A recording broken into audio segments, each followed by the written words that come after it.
Hello, everybody. It's George from Ireland. So, welcome back to my channel again. So I bring you gladsome tidings, and that's Mohamed Fayed is no more. A man who couldn't even tell the truth about his own name, styling himself Mohamed Al Fayed, because that was meant to be the nobiliary particle.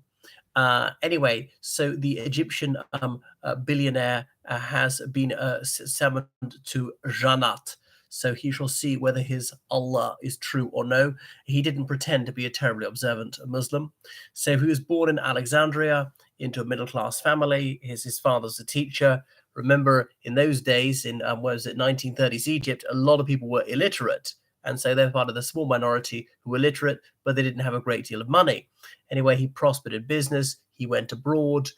He was in the United Kingdom. He soon made lots of money. He was some sort of bagman for Jean-Claude Duvalier, the horrific tyrant of Haiti, who reigned over it in terror with his Tonton Macoute, or what do you say, Milice des Volontaires du Vigilance Nationale, or something like that was their proper name. And he got a diplomatic passport for the Haitians, was apparently duping Papa Doc, which you think would be a very risky proposition because you think you'd end up suffering a particularly horrific death if he caught you diddling him out of even a few centimes. Fayed was one of the first to see major potential for the United Arab Emirates shortly after it went independent about 1970, was one of the first people in there investing, getting into construction there. So he became very affluent. He married twice. Dodi Fayed was his firstborn, if memory serves. I think his first wife was Saudi Arabian. So he was spent most of his time in London, but he never ever got British citizenship. So he later owned bought Harrods, that really flagship shop in Kensington, or Brompton Road. So the Harrod family founded it way back in about 1850, but it really just contains many branded stores, really high end ones. And he was known as he was a really sort of Mr. Harrods in the 80s, in the 90s. But I mean, I knew someone who was a butcher there who said when he took over, it all got worse. They got paid worse and longer hours, and conditions got worse, could be sacked very easily. There was an exposure of this expose by Tom Bowyer said, or Bauer rather, said that he was very racist and didn't want to employ black people, and you make up specious reasons to sack them, saying, well, do you speak Japanese? No, okay, you're sacked, but not asking a white that. I don't know if that one's actually true, though. And was really germophobic, was a man of raging ego, really just nauseating. He was delighted that his bodyguards labeled him lion and things like that. That was him, was an inveterate womanizer, always dressed a bit too loudly, just had no subtlety, was really nauseating, wearing all those cravats and stuff like that. He bought a house in Paris, which had formerly belonged to the Duchess of Windsor when she died in 1987, as in she was married to the former King Edward VIII, the uncle of the then Queen Elizabeth II. He sponsored the Windsor Horse Show in order to get to meet Her Britannic Majesty. He craved acceptance by the establishment, but he never ever received it. He was a bit like that chap in The Way We Live Now by, is it Trollope? Is it Melmotte? But often seen as metricious. And was there some racial prejudice against him? Was there some religionism against him? There probably was a bit of that, but he didn't help himself. He was a loathsome character. No one should be mistreated on the grounds of race or faith. Some of the animus towards him was personal because he was a detestable character. But in fairness, he could also have been a victim of racialism and some religious bigotry too. People didn't like these newcomers who struck it rich, but he was a sharpster to say the least. He often lied about his year of birth, so he was really just an inveterate liar.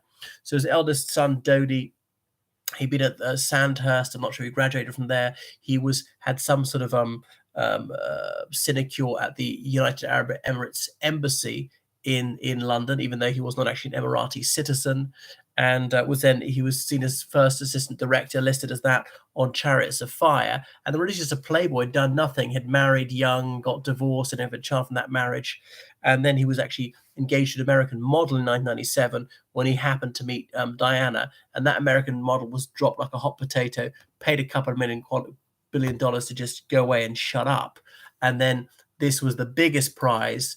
Mohammed Fayed really wanted his son to marry Princess Diana. I remember her divorce to Prince Charles had just become final months earlier. So this was the big prize of what Mohammed Fayed wanted. If his son could marry the Princess of Wales, he would really have made it. That would be the acme of achievement. But it didn't happen for them because of that smash in Paris. Remember, Mohammed Fayed, he owned the Ritz Hotel in Paris. So, yeah, he was a man of really insatiable appetites or avarice. He had a super yacht on Côte d'Azur and so on.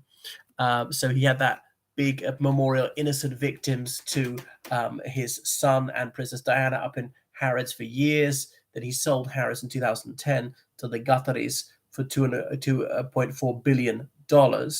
And that was only a fraction of his wealth. But nevertheless, that memorial stayed up there till about 2018. I remember taking a photo of it just before they removed it. But there were some disputes over the dividends and the pension funds, which arose from Harrods. So he was in the media a lot in the 90s. He was very much annoyed that the Conservatives would not give him citizenship, and so he became a vocal Labour supporter. He had said he'd paid various MPs like Tim Smith, the Conservative MP for Beaconsfield, to ask questions on his behalf, and that happened.